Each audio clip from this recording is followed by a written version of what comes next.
Well, hello everyone. My name is Rick Passek, the FlyFish Fanatic, and welcome to my tying bench. Today we're going to be tying a little caddis attractor pattern. I've been using this one for a few years. Done well with it at certain times of the year. I mean, there's obviously some flies work at certain times of the year, others don't. So, this one here is kind of a hybrid. I'm a real fan of flies like the Doc Spratly, like the Cary Special, those types of flies. I like flies that are not just one thing, right? I like flies that can have the opportunity to represent many things. So one of my favorite caddis patterns is the Peeping Caddis, where you get the little green head sticking out of the back end of the cased caddis, and I really love the Cary Special. So this is something I played with it for a few years, and I mean it's a fairly simple tie, but so I call this one my Peeping Cary. Okay, so let's go. So today in the vise, got the Hends BL200 wet fly, size 10. I'm going to be using some Semperfli and Nano silk in olive for the thread. I'm going to be using some Semperfli Chartreuse, fluorescent Chartreuse floss for the butt, or for the peeping part. For the body, I'll be using some green dubbing. This one here is it's called Northern Pine. It's a Leech dubbing. It's got a little bit of that sparkle and flash in it. It depends where you want to get your stuff. I really like this one for the Peeping Caddis, for the Peeping Cary that I use. I also use Hends Spectra dubbing, and I use the Semperfli Semper Seal as well. But for this one, I really like the way this one turns out with this. So, okay, and then for the wing, or for the collar, I'm going to be using some olive mallard flank. Okay, so, or here, I'll show you the actual feather mallard flank. Okay, that's about it for this fly. It's like I said, it's a fairly simple fly. So, okay, so as always, wax your thread first. Because it's nano silks and GSPs, they tend to be a little slippery, so just make sure you get some good hold onto that hook. I know there's some guys out there, I know Leslie Simpson as an example, Lindsay Simpson, not Leslie. Lindsay Simpson uses just a dab of crazy glue when he starts. So I'm just going to go to about there, and then I'm going to take about a 6-inch piece or so of the Semperfli floss once again. I'm just going to tie this in. Now it depends on the floss you use. Like I don't even know what brand this is. It might be Vineyards, I think, but really like this floss, this one. Really like the sheen and the shine, but it frays something fierce. So there's a, I can't remember what it's called, an embossing tool or whatever you can use for the floss to flatten it, but it's just, you gotta make sure you got nothing on your fingers, like no little skin ends or anything like that, otherwise that stuff just frays like crazy. And I find that this Semperfli one isn't quite as shiny and sheen, like, right? You can see the two, right? But it has the color, which is the main part that I want, and it doesn't fray. Well, I won't say it doesn't fray, but it doesn't fray as easy. So now I'm just going to go 1, 2, I'm going to go back 2 or 3 times. I want to go around that bend just a little bit. Okay, and now I'm going to come back over top of that with this floss. Sorry, it's called a burnishing tool. That's what it's called. See, now if I catch it like that, it'll fray, but every one of them will. So, okay, so I'm just going to take my thread and come all the way back, and then over top, just get that little peeping butt, right? So, okay, then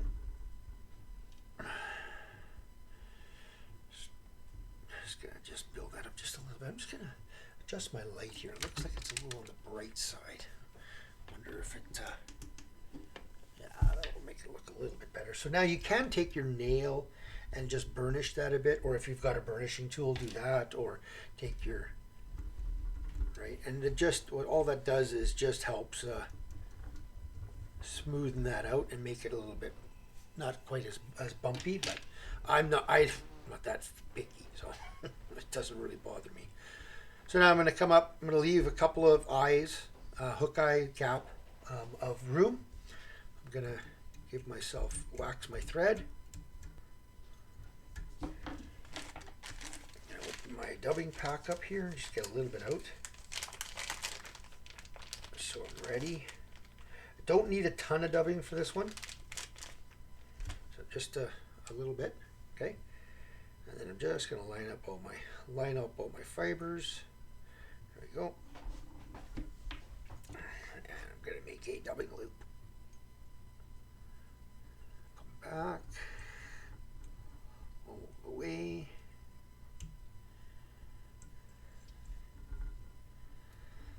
Come back forward. Leave that space.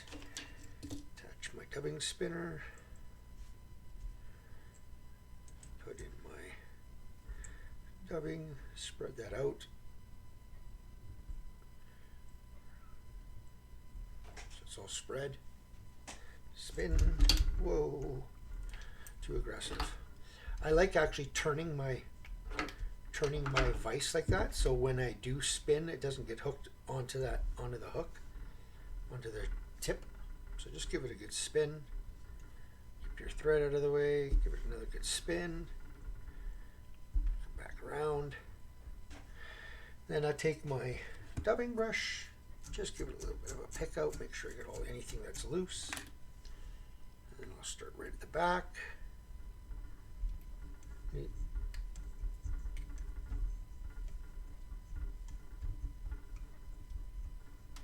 And I want to build a little bit of a taper, not a ton, a little bit of a taper there. And I'll tie that off. So I want it a little bit thicker as it comes forward. And the reason for that is it just helps splay out the collar, the wing, right? That's the only reason. So now I'm just going to adjust this in the hook a bit, just so I can have it facing a little bit upwards. I like doing that when I put in hackles in. I find it makes things in life a little bit easier. So now you can leave it like that. You can leave it nice and fuzzy and fluffy like that if you want, or you can trim it. It's up to you. Sometimes I'll trim some of these longer fibers in the back, and I mean by trimming I mean just picking out. But I don't. To be honest, I've never noticed a difference in fishing quality. Right, so now you're going to try to find a feather that's going to be, when you palmer this, it's going to be a little bit past the bend of the hook. That's how I like it, at least.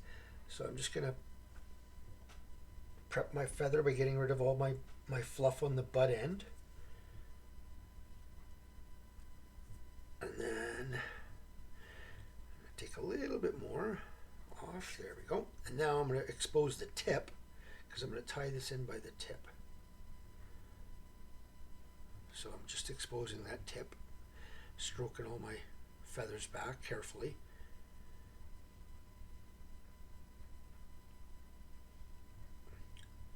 So there we go. Okay, and curve down when I tie it in, okay? So I'm just going to tie that in. 2, 3, 4. Bring that back. 2, 3, 4.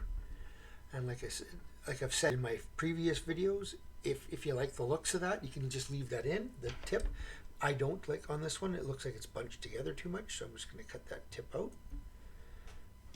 Just make sure that's tied down nice and tight. I actually I made a mistake there. I should have waxed it. It's not a huge deal, but I should have waxed it. Just makes it hold a little bit better. Now I'm just gonna give it 2 to 3 full turns of the feather, depending on how it looks.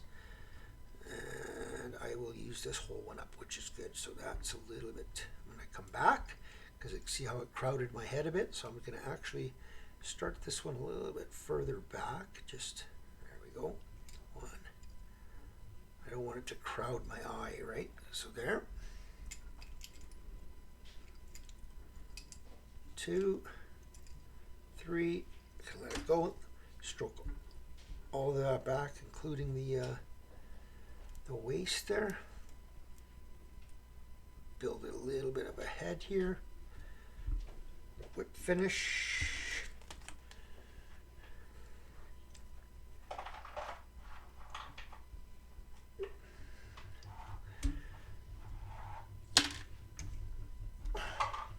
Sorry about the noise in the back there, guys. It's just Sunday, so we're just kind of hanging out. The wife's doing her thing. I'm doing my thing. So, oh, so I just cut off that waist piece. I'm just going to nip off my thread, and then I'll put a coating of head cement on it, obviously. And then the other thing I like doing is just taking my brush portion and just brushing out those fibers. And there you go. There's my little Peeping Cary. So I fish this one really slow. I do it on a sinking line down near the bottom. If you want to use this one in the rivers, because I have used it in the rivers with great success, actually, just put on a little bead head. Use like a black bead head or a gold bead head. Don't go green, because then it doesn't know which end is the peeping, right? So like a little black bead, or leave it like it is and put a little bit of layer of underbody lead. Just to get that extra weight, right? But like I said, it can be a really effective pattern when the caddis are out and when they're moving around and stuff. The fish really key in on them. So this is kind of like I said, one of those flies that I really like because it's a fly that represents more than one thing. This could be a green leech, this could be a peeping caddis, this could be a dragonfly, a damselfly. It all depends, right? When this gets wet and slicks back, right, it could be all kinds of things. So and I really like flies that are multi-purpose. Not saying that I don't like flies that are that match the hatch and that look like the insect, right? But I really like these multi-purpose flies, these like the spiders and wet flies and things like that. I find that it gives you more of an opportunity if the fish are keyed in on a certain thing. You don't have to worry as much about changing, because this kind of represents several different things. So, but alrighty, hope you guys enjoyed that. If you did, give her a thumbs up. If you've subscribed, thank you. If you have not, please consider doing so.